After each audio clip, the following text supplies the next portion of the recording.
Entonces, bueno, son y 25, así que vamos a dar comienzo a la charla. Vamos a rezar un poquito. Dios te salve María, llena eres de gracia, el Señor es contigo, bendita tú eres entre todas las mujeres y bendito es el fruto de tu vientre, Jesús.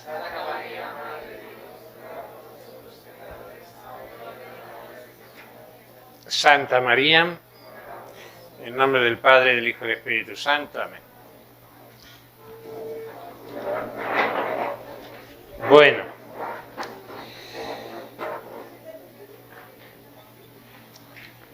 pues estábamos hablando la semana pasada comenzamos a hablar de la contemplación, de la oración contemplativa, y hoy vamos a definir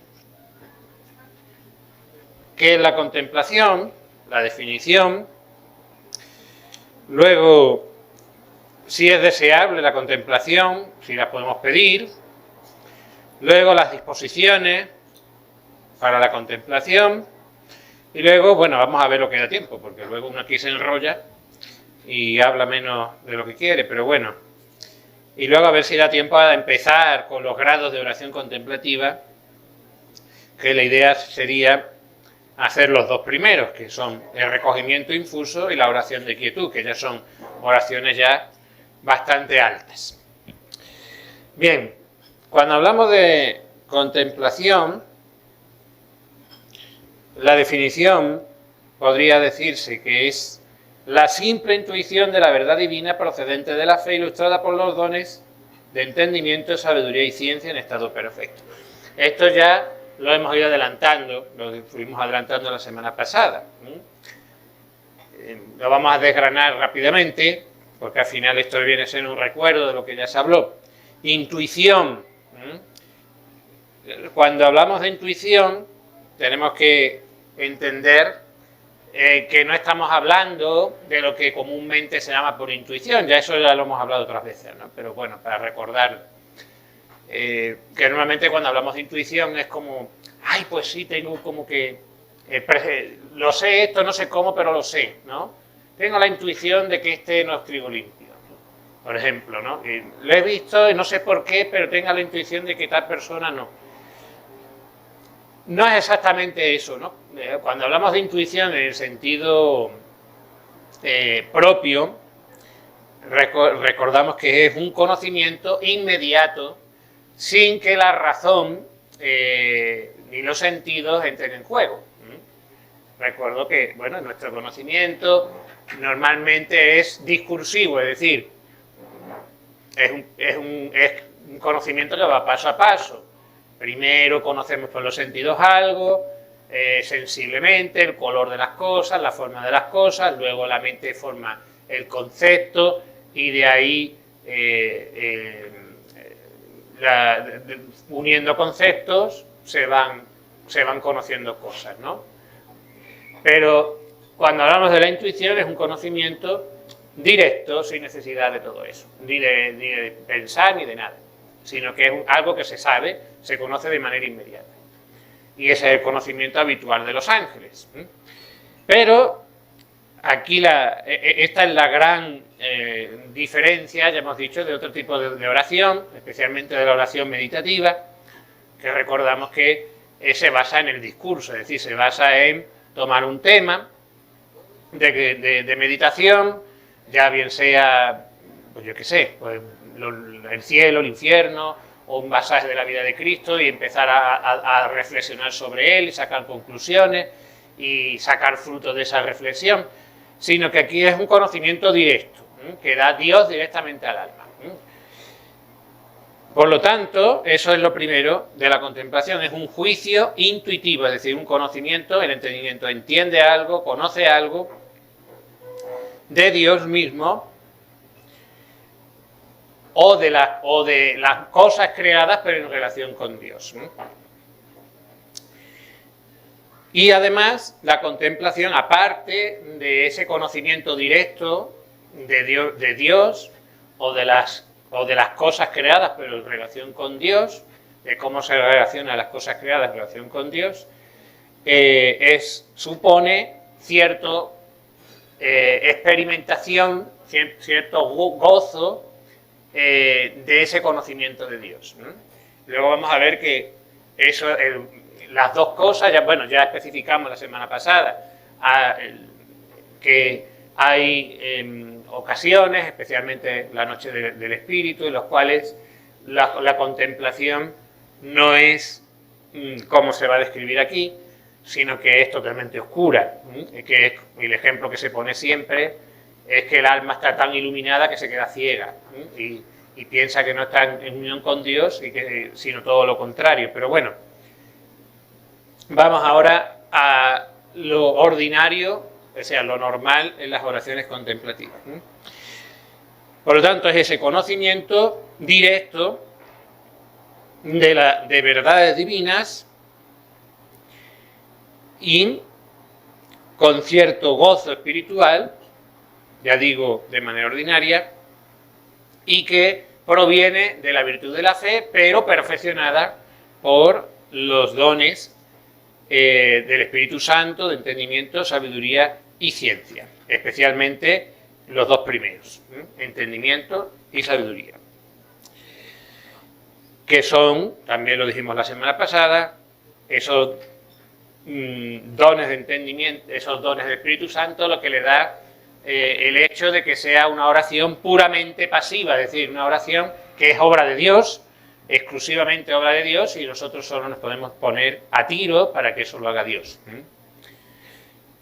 Recordamos, los dones del Espíritu Santo nos dan la posibilidad de obrar no solo de modo sobrenatural, es decir, no solo obrar por amor de Dios y movido por la gracia, sino hacerlo de manera perfecta, de manera puramente divina. Cuando se obra simplemente por las virtudes y no están actuando los dones, aunque estamos obrando de manera sobrenatural, es decir, estamos obrando de manera que las virtudes sobrenaturales están en juego, es a fin de cuentas al modo humano y por lo tanto siempre va a ser imperfecto. Bien, así recordamos un poco qué era la contemplación. ¿Es deseable la divina contemplación? Entra aquí luego Roger Marín. Sí, claro que es deseable y hay que pedirla siempre.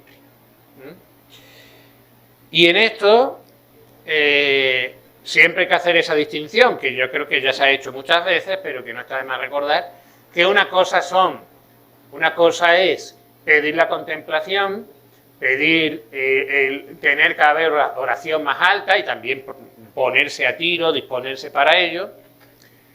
Y otra cosa es pedir cosas extraordinarias. Es decir, los fenómenos que a veces acompañan, no necesariamente, a la contemplación. Ya sabemos, ya hemos hablado de eso algunas veces, pues estas cosas que son tan llamativas y que tanto nos gustan porque nos encanta lo espectacular, que si las visiones, que si las locuciones, que si uno levita, que si tienen estigmas y no sé qué. Pues esas cosas, esas gracias, que algunas veces a las almas contemplativas Dios concede, recordamos que no son de suyo santificantes, sino que son gracias que se conoce como gratis date, no son santificantes, es decir, no es más santo un santo con estigmas que otro que no los tenga por tener estigmas, porque lo que cuenta para la santidad en última instancia es el grado de virtudes, especialmente la caridad,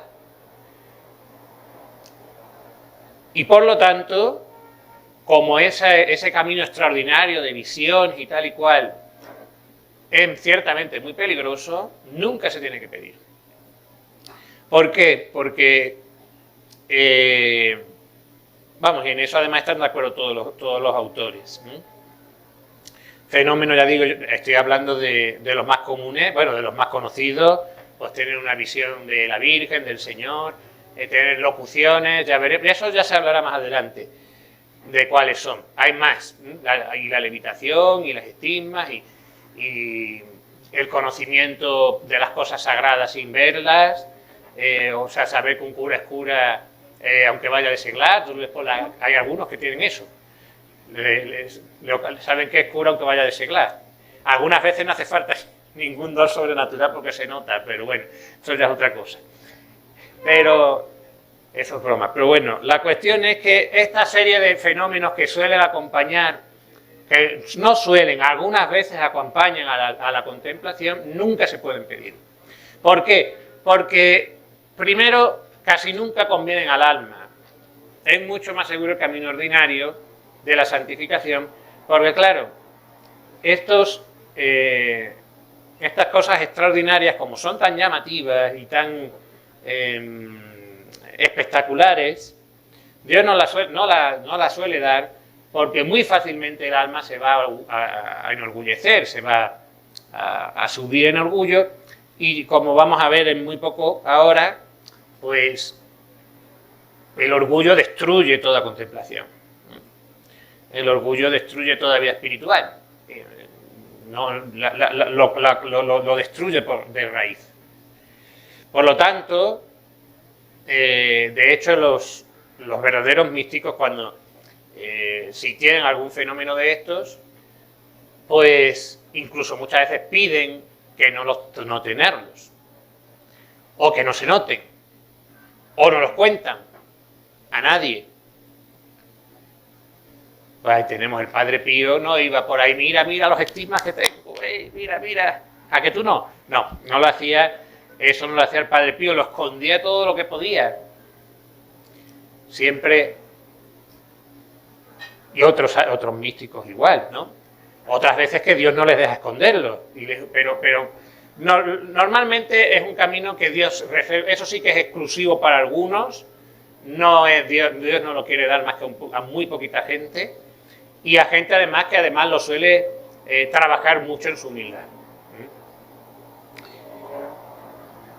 Y también a veces pasa, ya veremos también, que el demonio simula algunas veces esos fenómenos para llevar el alma a la perdición. Pero bueno, vamos a lo que es propiamente la contemplación, que ya digo es lo que hemos definido como intuición de las verdades divinas, que eso sí que hay que desearlo porque en sí es altamente santificante. Perfecciona al alma y la lleva a la virtud. Y la lleva, por lo tanto, a mayor amor de Dios y a mayores obras de amor de Dios. Por lo tanto, contemplación, si hay que pedirla, fenómenos extraordinarios que a veces acompañan a la contemplación, no. Cuando hablemos del éxtasis místico, eso ya para otro día, vamos a ver que el éxtasis místico no es algo extraordinario. Aunque, ¿cómo no va a ser algo extraordinario? Pues no lo es. Forma parte de la oración contemplativa, no es la más alta, pero sí la que está en el escalón justo antes de la más alta. Por lo tanto, alguien que avance en la vida espiritual, lo que debería ser normal, lo que pasa es lo normal, pero no es lo corriente, porque no es lo mismo, sería tener esos éxtasis místicos, ¿no? Pero ya digo, eso sí forma parte del desarrollo normal de la gracia.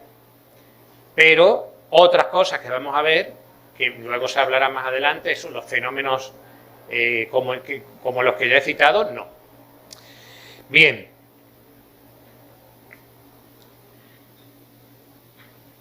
Vamos a recordar, antes de entrar también en las oraciones, los tipos de oración contemplativa,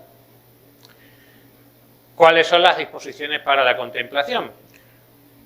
Recordamos, sí, Dios puede hacer que un alma que no está preparada contemple, tenga actos de contemplación, pero eso no es lo normal, sino que Dios quiere que nosotros nos vayamos preparando, nos vayamos disponiendo por las prácticas ascéticas a prepararnos para recibir la luz contemplativa. Es decir, que Dios puede dar luz de contemplación a un alma que está en las primeras moradas, sí, pero ya digo, no es lo habitual, ni es algo que esperarlo, porque sería una presunción por nuestra parte. ¿Cuáles son esas disposiciones generales para comenzar a tener esa oración contemplativa? Que ya digo, al final Dios la da cuando quiere y como quiere, porque es obra totalmente suya. La primera es la pureza de corazón, es decir, el desapego a los pecados, el desapego del corazón a las cosas de este mundo. Eso ya es mucho, eso ya es mucho, pero claro, es necesario porque para poder entrar en las cosas de Dios, si el alma está apegada a las de este mundo, no hay forma. Muy enemiga de la contemplación, tal vez el pecado que más aleja de la luz contemplativa es la lujuria. Produce una ceguera para las cosas de Dios tremenda, más que otros pecados, por ser precisamente el más corporal, el más carnal de todos los tipos de pecados. Es lo que más, el aferrarse al placer, tal vez al placer humano más fuerte, uno de los más fuertes, provoca una incapacidad total para los goces divinos, que son infinitamente superiores, por supuesto. Los goces del Espíritu le dan 7.000 vueltas a los goces de este mundo, pero 7.000 millones de vueltas. Cuando alguien entra ya en contemplación y empieza a experimentar qué es gozar de Dios, los goces de este mundo le parecen una porquería, por no decir otra cosa. Es así. Entonces lo primero es eso, la pureza de corazón. Por algo dice el Señor que bienaventurados son los limpios de corazón porque ellos verán a Dios. Es por lo tanto necesario crecer en esa pureza de corazón, purificar el corazón de los apegos de este mundo, no solo a ese tipo de pecados que he dicho, sino en general el apego a la criatura. Y por lo tanto, de ahí va a venir luego otro que es la humildad del corazón. La humildad, ya he dicho, siempre se ha dicho que es el cimiento de la vida espiritual. Y que sin humildad no hay manera de tener virtud ninguna. Y aquí, con esto de la contemplación, mucho más. Porque claro, si no hay humildad, en cuanto empiezas a recibir dones, algún tipo de vida mística palpable, pues se te va a subir a la cabeza, lógicamente. Y entonces te vas a pensar que eres la gran cosa y que, bueno, pues ya estoy aquí al borde de que me canonicen. Y claro, eso ya inevitablemente lleva a la vanidad y al final destruye la pureza del corazón. Y por lo tanto, incapacita el orgullo, incapacita para la contemplación. En el momento en que se nos suba a la cabeza que somos muy buenos, muy santos, hay que ver lo que Dios está haciendo en mí, pues Dios se retira. Y ya, hasta que no te humilla y no vuelves a reconocer que todo es obra de Dios y que en todo dependes de Dios, pues no hay nada que hacer. Así que la pureza y la humildad de corazón. En tercer lugar, la simplicidad de espíritu, es decir, esto es otra de las cosas también difíciles, porque nos encanta liarnos y enredarnos y darle mil vueltas a todo, en vez de ser simples de espíritu, es decir, de estar preocupados por mil cosas y de darles que no. Una gran preparación para la vida contemplativa es la simplicidad, es verlo todo a los ojos de Dios. Todas las cosas que pasan, todo lo que ocurre, Dios lo quiere, Dios lo permite, hasta las cosas más desagradables. Y cuando eso se va adquiriendo, esa visión de que al final todo lo que pasa en la vida es querido o permitido por Dios, siempre hay que poner esa doble condición, querido o permitido, pues todo se simplifica mucho. y se tranquiliza el corazón. Dice, bueno, pues sí, pues tengo este aquí, tengo a mi marido que me cuesta un montón de llevar, pero bueno, pues Dios me lo ha puesto en el camino, por algo será, me cuesta mucho llevarlo, pero bueno, me santifico con él, ya está, es mi cruz, pues ya está, pues. Cuando se ve eso así, pues no es lo mismo que decir, cuando no hay esa simplicidad del espíritu, pues al final, ¿en qué deriva? Pues deriva en que ya te da asco el marido y ya es que si pudiera lo mataba. Total, ya se pierde la paz y se pierde el recogimiento y no hay manera de que haya contemplación de esa manera. Entonces, por eso la simplicidad de espíritu. En cuarto lugar, el recogimiento. Y aquí vamos a hablar ahora de recogimiento infuso, que es el primer grado de oración contemplativa, pero aquí estamos hablando de recogimiento previo que nosotros podemos hacer por nuestra cuenta. Es decir, el procurar no dispersar la atención y los sentidos en 10.000 cosas que nos distraen de Dios. Porque cuando eso pasa, si estamos muy dispersos y estamos con la atención y la preocupación puesta en las cosas de este mundo, volvemos al primer punto. No hay pureza de corazón, al final estamos preocupados más por 1000 ocupaciones y no hay manera de recoger los sentidos cuando nos vamos a rezar, no hay manera de nada, no hacemos nada. Eso no quiere decir que haya que abandonar las obligaciones del propio Estado, obviamente, porque sabemos que cuando nosotros cumplimos las obligaciones del propio Estado estamos agradando a Dios. Y claro, Dios no va a castigar la obediencia a las obligaciones de Estado quitándote la contemplación, pues entonces estamos apañados, ¿no? Pues es que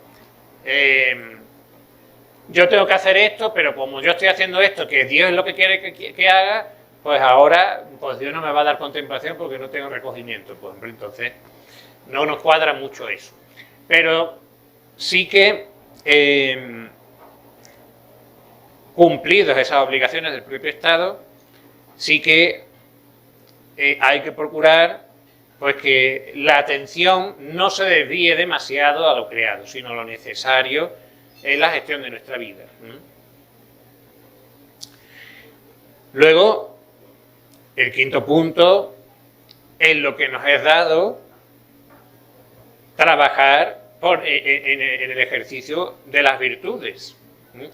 Las virtudes humanas, las virtudes morales, naturales y sobrenaturales, hacer actos por nuestra cuenta, lo que podamos, de amor, de actos de fe, de esperanza, de caridad, ejercitarnos en las virtudes, en lo que nosotros, que eso ya digo, ya he explicado la diferencia, ya se explicó entre actuar movido por la virtud sola y movido por los dones del Espíritu Santo. Pues nosotros la manera de disponer que los dones del Espíritu vayan cada vez actuando más y perfeccionando los actos de la virtud es ejercitando esa virtud. Porque si no la ejercitamos, pues no nos estamos disponiendo para que los dones del Espíritu Santo puedan actuar. La sexta disposición para la contemplación, obviamente, es practicar la oración ascética. Ya eso se ha dicho también la semana pasada. Orar, pedir al Espíritu Santo que venga, tener vida de oración en general. La oración vocal, la oración ascética, de meditación, y procurar hacerla como se ha estado diciendo en estas semanas previas, es decir, no mecánicamente, no sin atención, sino poniendo todo lo que podemos nosotros humanamente poner de nuestra parte para que sea una oración devota, atenta, fructuosa. Si no hay vida de oración, pues tampoco va a haber contemplación, porque estaríamos pretendiendo pues construir la casa por el tejado, ¿no? Mire, si aquí no empiezas a rezar por la oración más baja y simple, no más simple, la más simple realmente, cuanto más alta, más simple. Pero la oración más básica, podríamos decir, pues no vas a esperar a que de repente te venga un éxtasis místico, no. Y por último, dice también aquí el autor, Roger Marín, la devoción a María. Bueno, esto es que así se da por hecho. Yo añadiría San José porque es el siguiente en la escala de alma contemplativa que nunca ha existido. Claro, la Virgen María es el alma contemplativa por excelencia, pero detrás viene San José, así que también vamos a añadir a nuestro santo a nuestro Padre y Señor. Bien. Ahora vamos a empezar ya con el primer grado de oración contemplativa. Habíamos hablado de que el último grado de oración puramente ascética, que era una especie de preparación inmediata para la contemplación, es la oración de simplicidad, que era ya sí, una oración que estaba en nuestra mano, pero con una simple mirada de una verdad divina se hacían ya actos de amor. En este primer grado de oración contemplativa, a lo mejor aquí para hacer los comentarios es seguir a Santa Teresa, porque claro, aquí pues ella es la maestra de vida espiritual junto con San Juan de la Cruz.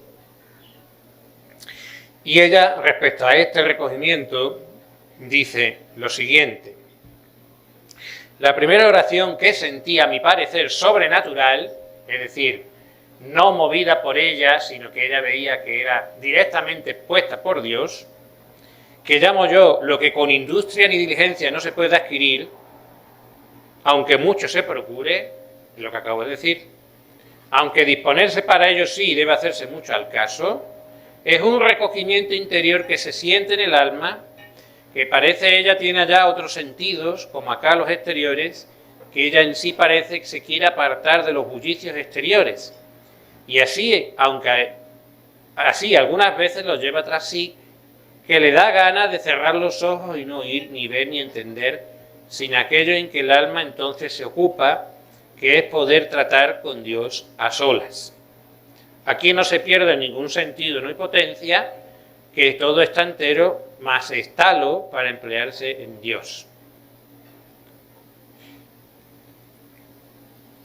Es decir, aquí, y luego lo distingue de lo que hemos dicho antes, de ese, como decíamos, de recogimiento adquirido, de oración de simplicidad, que es el último grado de oración puramente ascética.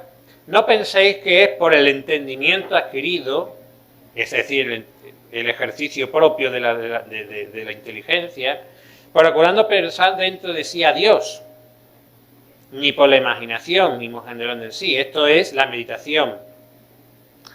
Mas lo que digo es de diferente manera. Y que algunas veces antes de que se comience a pensar en Dios, ya esta gente está en el castillo interior del alma. Que no sé por dónde ni cómo oyó el silbo de su pastor. Que no fue por los oídos, que no se oye nada, mas siéntese notablemente un recogimiento suave al interior. Como verá quien pasa por ello, que yo no lo sé aclarar mejor. Es decir,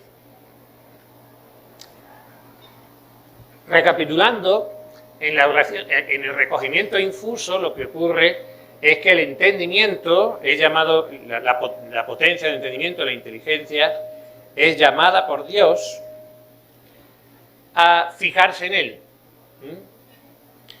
La voluntad puede estar un poquito, o sea, a través del entendimiento que se fija en las verdades de Dios y en Dios, se va a tender a que la voluntad también se recoja y la memoria y la imaginación no tanto, pero se va a llamar a que se recoja en Dios. Es como una invitación directa de Dios a que el entendimiento se fije en sí y a gustar de sí. Y es un llamamiento suave, es decir, no hay aún como un gran fenómeno místico, por así decir, llamativo, pero se nota, el alma nota como ese llamado interior a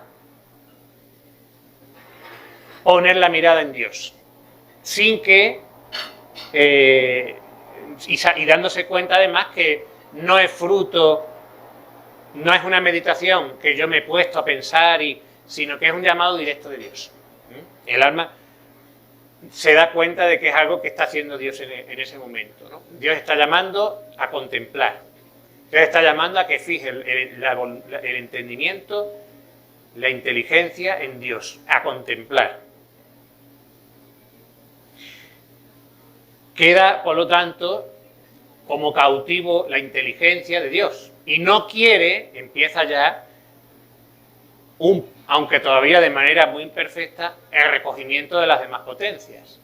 Porque ya vamos a ver que conforme se sube en el grado de contemplación, las potencias se van poniendo todas en Dios.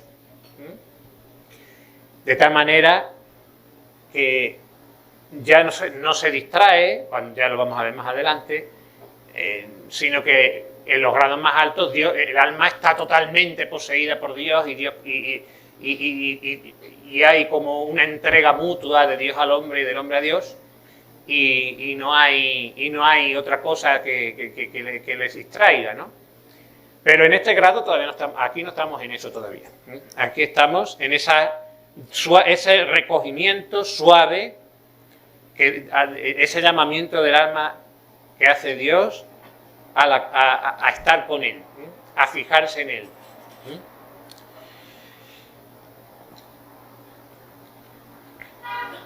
¿Cómo se manifiesta psicológicamente este grado de oración?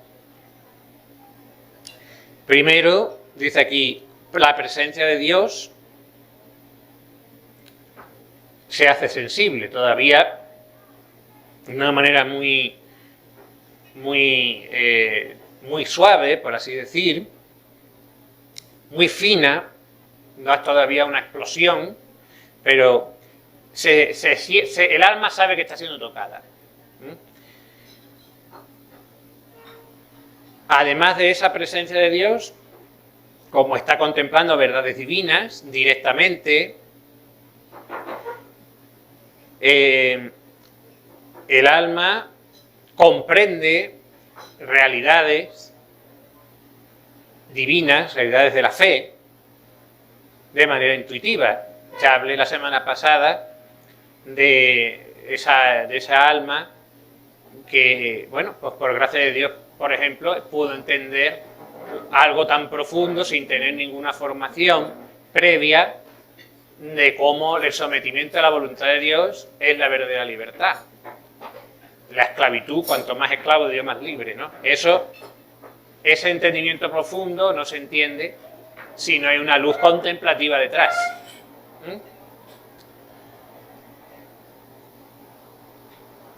Por lo tanto, luces sobre Dios y sobre los misterios de Dios. Admiración de la grandeza de Dios y de la bondad de Dios. El alma se ensancha y se admira y se queda embobada de lo grande y bueno que es el Señor, cuando está en contemplación, ya en este primer grado. Y luego comienza el silencio espiritual, es decir, el alma pues quiere quedarse ahí, no quiere distraerse, quiere gozar de eso. Luego eso se va a incrementar cada vez más en otros grados de contemplación más altos. Bien. Y aquí el autor recuerda, bueno, ¿qué pasa si estamos en oración y estamos experimentando este recogimiento que el Señor nos está dando, este recogimiento contemplativo? Bueno, pues si estamos haciendo oración discursiva, es decir, estamos haciendo meditación sobre algún punto, bueno, mientras ese recogimiento interior no llega, ese recogimiento infuso, digo, pues se sigue haciendo meditación, se sigue con la oración ascética, pero en el momento en que se nota que Dios está tocando el alma en algún punto concreto, que estoy recibiendo una luz de Dios, hay que parar discursos, hay que parar la meditación y centrarse en eso. Y centrarse en eso. Porque también eso pasa a veces, ¿no? Que, no, pues es que, bueno, pues estoy ahora, también puede ser no solo haciendo meditación, puede ser haciendo oración vocal, también puede venir. Si eso ocurre, Dios quiere que te quedes en eso, que recojas el entendimiento en ese punto concreto. Y por lo tanto, otro tipo de oración ascética se tiene que parar, porque es que Dios lo que quiere ahora es esto. No es que yo estoy rezando ahora la novena de Santa Rita y la tengo que terminar ahora porque es que ahora Dios no quiere la novena de Santa Rita, ahora Dios quiere esto. Que tú te centres, que tú goces de esta contemplación. Porque si tú te empeñas en seguir adelante con la oración, con otro tipo de oración en ese momento, pues estás estropeándolo, te estás resistiendo en ese momento a esa gracia de Dios, por ser tú ahí cabezota, y querer ahí seguir haciendo lo que tú estabas haciendo, que no, que Dios te está diciendo para y quédate aquí. Y eso también se advierte mucho, por ejemplo, cuando se hace ejercicios, los ejercicios de San Ignacio. Toca esta meditación, vamos a dar la meditación del nacimiento del Señor, por ejemplo, y te hacen en los ejercicios, te hacen una composición de lugar muy bonita y te dicen, bueno, pues imagínate que estás allí como si presente te hallares, como dice San Ignacio, como un esclavito, ahí estás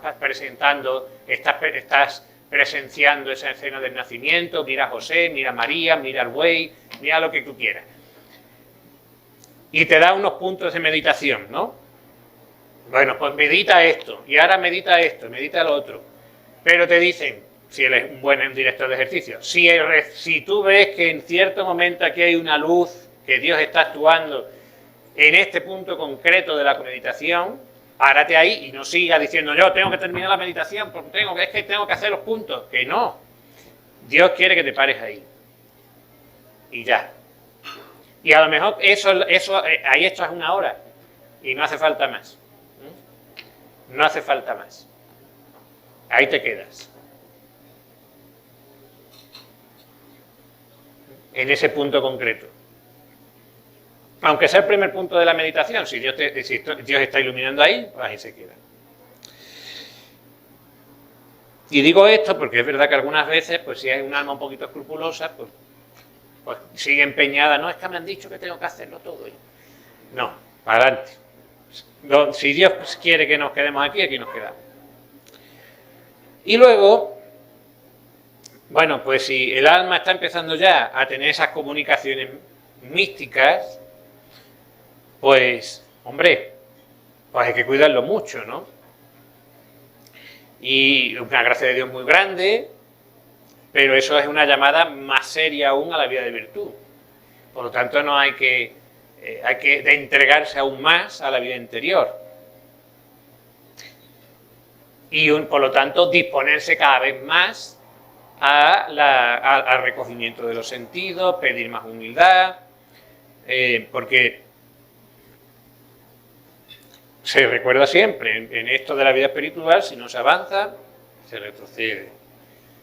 Que ya sé que es el lema del Padre hoy. Así que es así.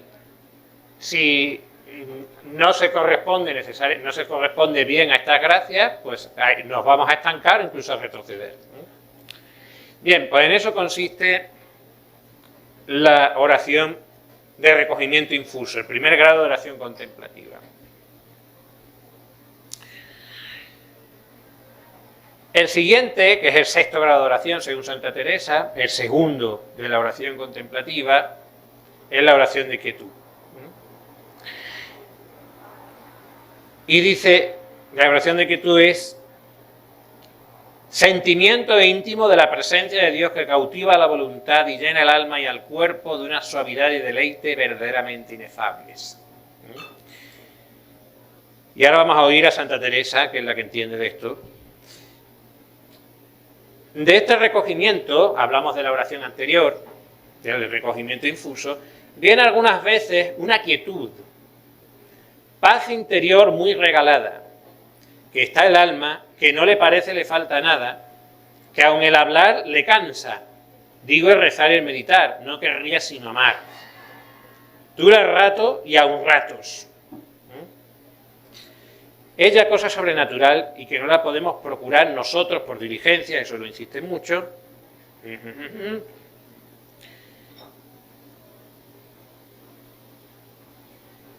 Entiende el alma por una manera muy fuera de entender con los sentidos exteriores que está ya junto cabe su Dios, o sea, junto a Dios, que con poquito más llegará a estar hecha una misma cosa con Él por la unión. Siéntese grandísimo deleite en el cuerpo y grande satisfacción en el alma. Y aquí pues viene el ejemplo de Santa Teresa, de nuevo, para recordar la diferencia entre la oración ascética y la mística, entre las dos pilas o estanques de agua. La oración ascética la compara como el agua que viene hasta acá a través de mucho artificio, de que hay que hacer un acueducto y tienes que llevar hasta la fuente y viene haciendo cascadas por allí y por acá. Eso viene a ser la oración ascética, y la oración mística estás a la verita misma del manantial y no hay ruido. ¿Cuál es la diferencia entre esta oración de quietud y la de recogimiento infuso, que es inferior? Primero, bueno, la luz contemplativa es mayor, lógicamente, el entendimiento tiene una luz mayor de las cosas de Dios, pero lo que la diferencia esencialmente, la diferencia de la oración de recogimiento infuso es que el alma tiene durante esa oración de quietud ya el goce de tener a Dios dentro de sí. El goce fruitivo de la Santísima Trinidad en el alma. Es decir, con la oración de quietud no solo que el entendimiento recibe luces de Dios y sobre sus verdades, sino es que la voluntad es sobre todo un asunto de la voluntad. La voluntad empieza a notar no solo la presencia de Dios, no solo que Dios está actuando en mí, sino que está poseyendo a Dios, que está gozando del mismo Dios. Eso es mucho más. Eso es mucho más. Pero, en contraposición al éxtasis,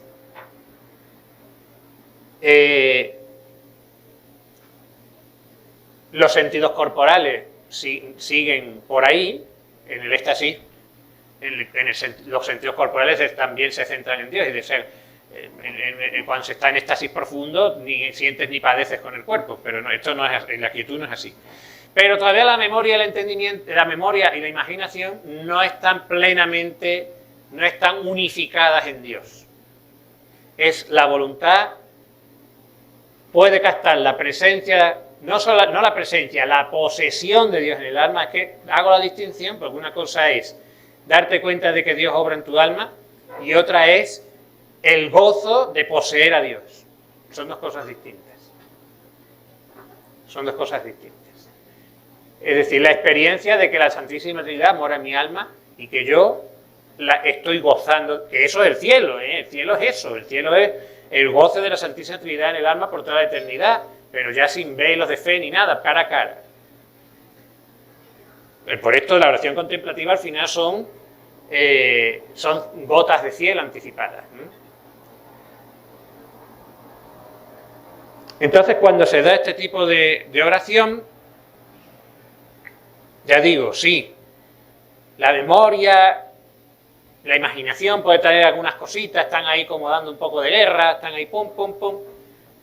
No están unificadas todas las potencias en Dios, pero la voluntad sí lo está. Y entonces, bueno,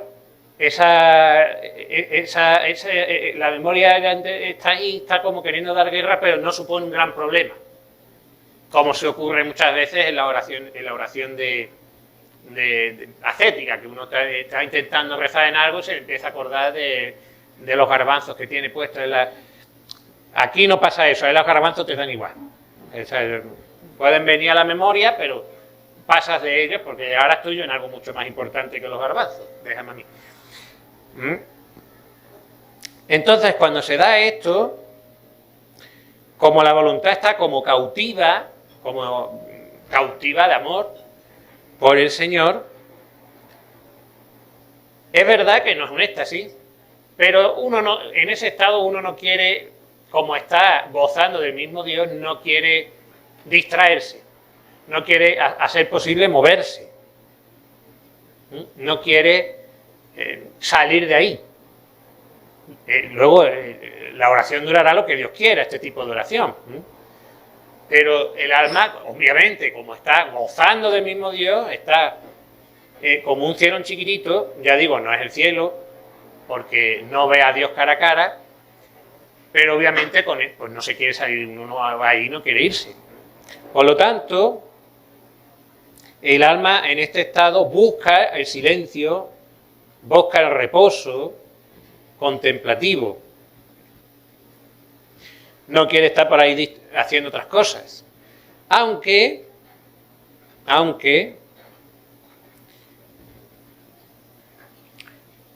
también puede comenzarse aquí a juntar Marta y María, es decir, las almas que ya tienen más experiencia en la vida contemplativa pueden estar teniendo este tiempo de oración, gozando del mismo Dios y estar haciendo sus tareas al mismo tiempo.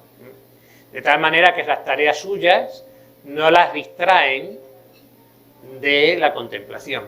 Esto es más difícil, porque normalmente al final, como la voluntad está dividiéndose para hacer otras cosas y no está solamente mirando a Dios, pues obviamente se turba algo de la quietud, pero aún así es como el comienzo de unir la actividad con la contemplación. Ya vamos a ver luego que eso, la percepción de todo esto es la unión transformativa, en la cual es un estado más estable del alma, pero aquí estamos hablando de ratos de oración, que pasa algunas veces. Entonces, pues, como el cuerpo, dice aquí Santa Teresa, el cuerpo, hablando de esta oración, ¿no le parece hay más que desear las potencias sosegadas que no querían bullirse, o sea, moverse? Todo parece le estorba amar, aunque no están tan perdidas, porque pueden pensar, junto a quien están, que las dos están libres, la voluntad aquí está cautiva. Y si alguna pena puede tener estando así, es de ver que algún día tiene que volver a la libertad. Lógicamente, pero la voluntad uno sabe que esto no va a durar para siempre. Pero como está tan a gusto, pues no quiere salirse, claro. El entendimiento no querría entender más de una cosa, ni la memoria ocuparse en más. El cuerpo no querría menearse, porque le parece que ha de perder aquella paz. Y así no se osan bullir. Les da pena el hablar. En decir Padre Nuestro una vez se le pasará una hora. Están tan cerca que ven que se entienden por señas. Está en el palacio junto a su rey y ven que las comienza ya aquí a dar su reino. No parece estar en el mundo, ni le querrían ver ni oír, sino a su Dios. No les da pena de nada, ni parece que se la ha de dar. En fin, lo que dura con la satisfacción y deleite que en sí tienen, están tan embebidas y absortas que no se acuerdan que hay más que desear, sino que de buena gana dirían con San Pedro: Señor, hagamos aquí 3 tiendas. Una descripción muy bella de cómo es esa oración de quietud. ¿Cuáles son los efectos, la vivencia psicológica también, los efectos y la vivencia psicológica de esta oración de quietud? Y con esto lo vamos a dejar. Lo primero, la libertad de espíritu, lógicamente. Como el alma se ensancha tanto, gozando de Dios y ya se está como pregustando ese cielo, pues es que las cosas de este mundo, los deleites de este mundo, lo que digan los demás, pues es que ya después de eso, pues que te da lo mismo, si es que esto no vale para nada. Si es que esto no vale para nada. ¿Qué es esto al lado de Dios? Pues nada. Si es que eso el alma ya no son puros conceptos, es que lo ve claro por este tipo de oración contemplativa, ¿no? Por lo tanto, lo que quiere es servir a Dios y lo demás le importa poco. Crecimiento en el temor filial de Dios, claro. Porque el temor puramente servir aquí se extingue, porque ya como todo es amor de Dios, lo que no se quiere es ofender a ese Dios tan bueno que yo estoy gustando. La confianza en la eterna salvación. No es que se tenga la seguridad metafísica de yo me voy a ir al cielo, pero estos son signos de que vamos bien, obviamente. Y el alma que entra en estos grados de oración tiene como la esperanza sobrenatural se le incrementa mucho, ¿no? Y está dispuesta, se le incrementa ese deseo de ir al cielo. También otra gran seña de que de que aquí hay una verdadera oración contemplativa es que se desea padecer por Dios, que se desea trabajar por Dios, que todo me parece poco para Dios, que aquí no queremos estar aquí tocándonos la barriga, sino que queremos hacer las cosas por Dios. Crecimiento de la humildad, claro, porque si estoy gustando a Dios y estoy, a su vez, estoy contemplando su divina grandeza, pues yo me hago pequeñísimo a su lado. Y lo veo claro, su bondad y mi miseria. O como le dijo el Señor a Santa Catalina de Siena, yo soy el que soy, tú eres la que no eres. Pues eso se ve, se experimenta claramente. Bueno, y ya terminamos con otros fenómenos que vienen a ser como el sumum de la oración de quietud, que le llama aquí el sueño de las potencias. Que bueno, y la embriaguez de amor. El sueño de las potencias consiste en que se está llegando ya a la oración siguiente, que es la oración de unión, de simple unión, pero todavía está la memoria y la imaginación todavía un poquito por ahí, pero se acerca más a la unión plena. Y la embriaguez del amor es que cuando se está en este tipo de oración, pues se puede, como el alma está embelesadita, contemplando, gozándose de Dios, pues se dicen muchas tonterías, pero tonterías santas. Sí, o sea, la embriaguez, o sea, por eso se llama la embriaguez del amor, es una borrachera. Es como una borrachera de amor, o sea, el alma, como dice Santa Teresa, dice mir desatino santo. Y entonces pues tiene además un santo atrevimiento a decirle lo que ama a Dios, ¿no? Es una alegría desbordante, un gozo desbordante, no tiene nada que ver tampoco con la alegría de este mundo, ¿no? Y ya no sabe el alma que está en este estado, y mucho menos lo sabrá más adelante, cómo va a alabar a Dios, ¿no? Todo se le queda corto, o sea, las palabras, o sea, ¿qué voy a decir yo a Dios? Si es que todo lo que diga se queda corto, ¿no? Y por eso, fruto de la vida contemplativa son las grandes poesías de San Juan de la Cruz y las grandes obras de Santa Teresa, porque expresan, siendo grandes obras de la literatura en lengua española y universal, se quedan pobres y paupérrimas ante la realidad de la experiencia mística que están intentando describir. No recordemos, o sea, toda la experiencia mística es inefable. Por más que queramos, inefable significa no se puede expresar convenientemente con palabras. Y cuanto más alta, menos se ajusta a lo que decimos, a lo que ocurre en el alma. Se queda en pobres comparaciones. Se hace una pobre idea de lo que es la oración contemplativa con lo que yo estoy contando aquí, con lo que dice Santa Teresa, por supuesto. porque son experiencias inefables, no se pueden expresar convenientemente. Y cuando el alma llega aquí,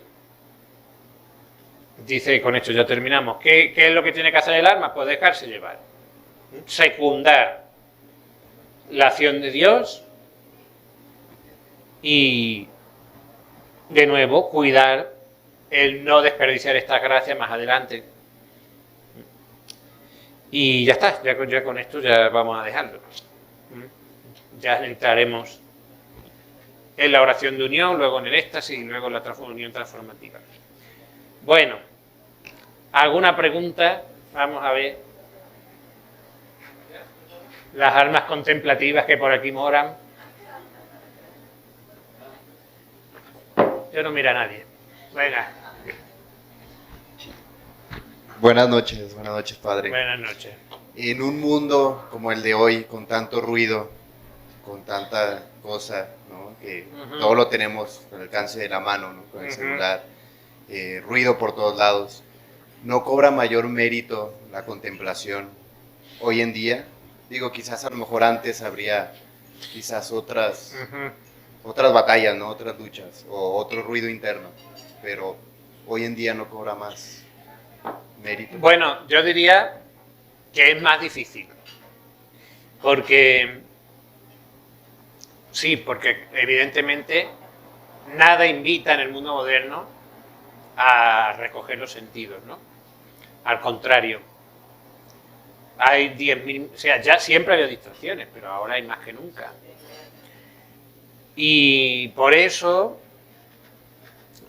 la tecnología, por supuesto yo no soy un ludita, que no sé si saben lo que es, son los luditas eran los que le llamaban así a los que en los comienzos de la Revolución Industrial en Inglaterra, como las máquinas que estaban empezando a construir estaban quitando trabajo, empezaban a destruirlas, ¿no? O sea, no es que yo diga que, o sea, no somos Amish, de que hay que prescindir de toda la tecnología. Pero sí es verdad que hay que tener un uso muy prudente de ella y saber no dejarse esclavizar. Porque claro, el problema de la tecnología es que nos hace la vida muy cómoda y nos distrae muchísimo, muchísimo. Tenemos el entretenimiento y un entretenimiento muchas veces que no es sano, ¿no? Entonces, pues, ¿cuánto tiempo perdemos pues, con YouTube y con el TikTok y con 40.000 cosas? Que no quiere decir que haya que desecharlo y tirarlos tirar a la basura directamente, pero sí que hay que procurar que eso no sea adictivo, porque ya eso complica mucho que la vida espiritual crezca. Entonces, yo sí creo personalmente que es más difícil porque hay más elementos ruidosos. Pero bueno, también, o sea, Dios no nos va a pedir imposible, entonces también nos dará los medios para superar esos ruidos, ¿no? Y disponernos para la contemplación.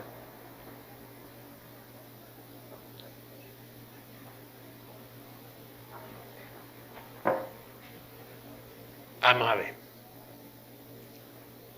¿Quién pregunta?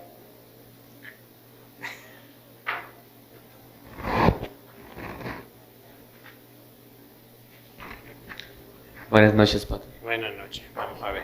Pater, tengo una duda. Entiendo que el autor y San Juan de la Cruz y Santa Teresa explican estos grados de oración, vaya la redundancia, gradual, para que nosotros los vayamos entendiendo. Pero en la práctica, ¿una persona puede saltar de grado en grado o casi siempre es, pues sí, evolutivo? Y de regreso sería lo mismo, así de que voy bajando o de repente estoy en el recogimiento y no sé, ya tengo que irme a mi casa y me voy. No sé, es como, me caso. Vamos a ver. Vamos a ver. Aquí, pues Santa Teresa y está hablando obviamente de su propia experiencia y de lo que ella ha visto en sus monjas. Entonces, es verdad que viene a ser como el camino habitual, por el que Dios lleva las almas, pero que a Dios no hay quien lo encasille. Entonces, ya digo, o sea, ¿puede Dios dar de repente grandes luces a alguien que no tiene las disposiciones? Pues lo puede hacer. Es decir, Él no está atado a nosotros, ni depende de nuestras disposiciones para hacer todo esto. O sea, Él si quiere nos podría hacer santos en un segundo. Lo que pasa es que no lo hace. Pero por poder lo puede hacer, porque Él quiere nuestro trabajo. Por lo tanto, es decir, lo ordinario es que sí se vaya de manera gradual en el crecimiento de la vida espiritual y sea toda la vida de trabajo. Eso es lo normal, que sea poco a poco y ir creciendo poco a poco en las virtudes. Y normalmente Dios se atiene a un modo armónico de hacer las cosas, no a golpes. Y luego, que si puedo, a ver, en la vida de oración, si ya estamos bueno, pues estamos en vía contemplativa, aunque ya digo que realmente, y eso también se ha explicado muchas veces, que no significa que un principiante no puede tener cierta contemplación de manera ordinaria más baja, pero sino que la vida ascética y mística no se excluyen nunca mutuamente, de tal manera que no hay que entender como, no, pues ahora estoy en la fase ascética, no tengo nada de contemplación, y ahora estoy en la fase mística y ya la ascética ya me olvido de ella, no, sino que son etapas en lo que predomina más una cosa que la otra, siendo la más perfecta, por supuesto, la que predomina la mística, pero aún así, siempre, o sea, el alma en vida mística también hace actos ascéticos, por sí misma, sin que intervengan los dones del Espíritu Santo, y el que está en vida ascética también hará actos menos elevados, pero también puede hacer algún acto místico. Entonces hay que entenderlo así, es algo armónico y no hay que... lo de los saltos no es lo habitual y bueno, que también que el pecado mortal no lo quita todo, ¿eh? Cuidado. Bueno, ¿algo más?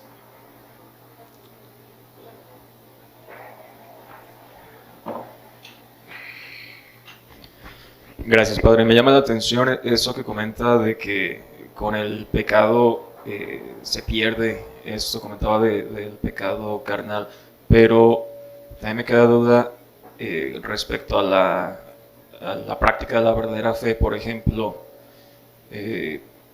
experiencias místicas o ascéticas de otras religiones en 3 grados diferentes, ¿no? Desde paganos, los hindúes o budistas que en su meditación llegan a ciertos éxtasis, los maometanos que también la práctica de los sufíes que también, o sea, hablan y experimentan, y también hay experiencias y hay poesía que sale, ¿no? Ibn Arabi de allá de España, que es famoso. O los cismáticos, los hesychastas griegos, que también en su práctica tienen esa experiencia. O sea, ¿qué es lo que viven ellos? Entonces es pura, bueno, pura a ver, psicológica, o cómo lo interpretamos. Yo distinguiría a los ortodoxos, porque al final, aunque están separados de la Iglesia Católica, pero sí tienen, es decir, ellos tienen el bautismo y aunque no tienen la plenitud de los medios de salvación, pero sí saben quién es la Trinidad y saben quién es Jesucristo. No es lo mismo que un pagano. Bueno, dicho eso, es verdad que Dios actúa fuera de la Iglesia visible. Es decir, fuera de los límites visibles de la Iglesia, Dios también puede actuar y puede llamar y llama a la salvación a todos los hombres. Ahora bien, eso es una cosa, y otra cosa es lo que me está preguntando. Es decir, un hombre que no conoce la fe para nada, inculpablemente, porque nadie le ha predicado el Evangelio, se puede salvar. Se puede salvar no porque siga su religión fielmente, sino porque Dios le mereció la gracia para salvarse y porque hace una especie de acto de fe muy oscuro, muy indeterminado, pero aún así es muy difícil, si no se ha predicado el Evangelio, si no se ha recibido el mensaje del Evangelio, es mucho más difícil salvarse. Ahora bien, yendo al caso que comenta, ¿no? Los éxtasis a ver, es que cuando vamos a los casos de, sobre todo yo creo que lo más claro, ¿no? Pues vendría a ser los budistas con el nirvana y todas estas cosas, vendría a ser más bien lo que luego vamos a ver como éxtasis naturales, ¿no? Es decir, uno sí puede procurar por medio de ciertas técnicas, incluso por hipnosis, ciertos estados alterados de conciencia. Y también porque se meta un chute de droga que no vea. Es que eso también, claro, o sea, el oráculo de Delfos y toda esta gente, y los indios del Amazonas y toda esta gente, sí, pues tienen experiencias místicas, pero realmente es que toman alucinógenos, ¿no? Entonces, bueno, yo entiendo que en esos casos, aunque ya hablaremos del éxtasis más adelante, son más bien ese tipo de experiencias, porque esto, o sea, sin llevar una vida de gracia propiamente dicha, no veo yo que pueda haber posibilidad de una unión con la Trinidad de esa manera. Es decir, sin el Evangelio, sin el conocimiento del Evangelio, bastante que te salves, como para estar de místicas, ¿no? Entonces eso, hay que distinguir que hay cosas que se parecen al éxtasis, que se pueden parecer al éxtasis, ya digo, éxtasis naturales por unas técnicas de meditación, pero claro, eso es una cosa y otra cosa es el éxtasis místico real, que es una unión con Dios íntima. Eso es otra cosa distinta.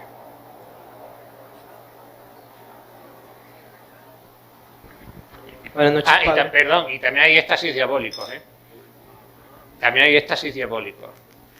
Sí, perdón. Sí, padre, una pregunta sobre la oración de quietud. Sí. Comenta que la memoria y la imaginación no están al 100% Ajá. y no están unificadas en Dios. ¿Qué pasa ahí? ¿En dónde está la imaginación y la memoria?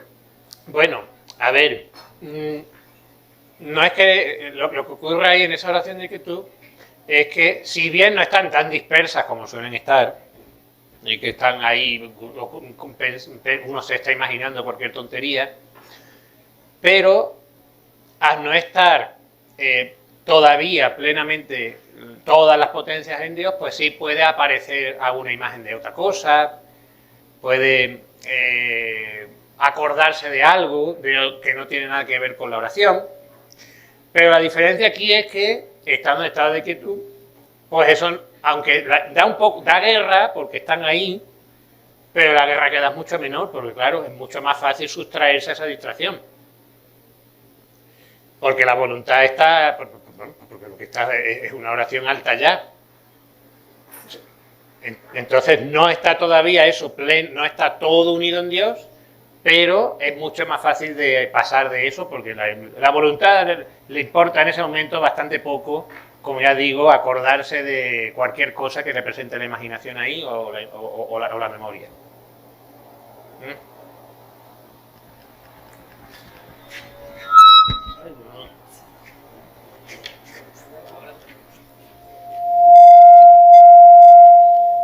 Vamos a ver. Risa. A ver. Me voy preparando porque me va a tocar levantarme. A ver.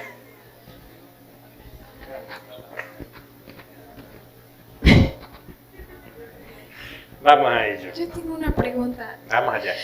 habló de algo muy hermoso como la posesión de Dios, Ujú, de posesión del alma de Dios. ujú. Pero a través de los puntos que va diciendo, que entiendo es como paulatinamente, pero sobre el recogimiento del Espíritu, ¿será que ese sería el medio de uno, si es fiel a Él, puede llegar a tener la certeza que usted dijo de esa presencia de Dios en el alma? Claro.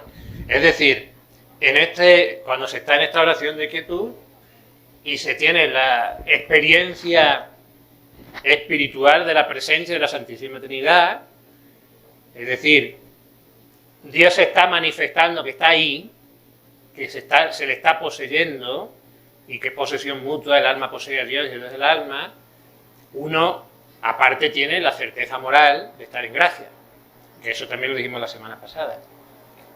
¿Por qué? Porque condición sine qua non para que eso se pueda dar es que esté en gracia. Porque el que no está en gracia no posee a Dios en el alma. ¿Mm?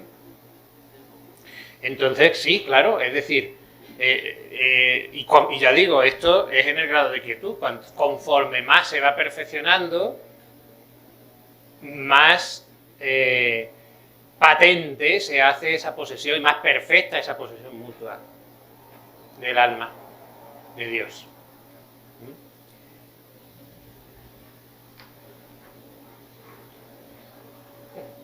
¿Algo más? Ya está todo dicho. Muy bien.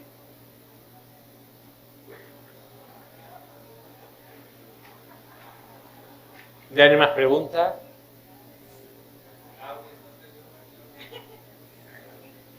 Ya está todo entendido.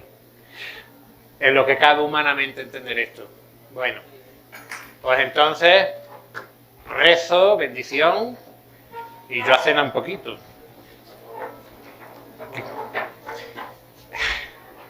En el nombre del Padre, del Hijo y del Espíritu Santo. Amén. Dios te salve María, llena eres de gracia, el Señor es contigo, bendita tú eres entre todas las mujeres, bendito es el fruto de tu vientre, Jesús.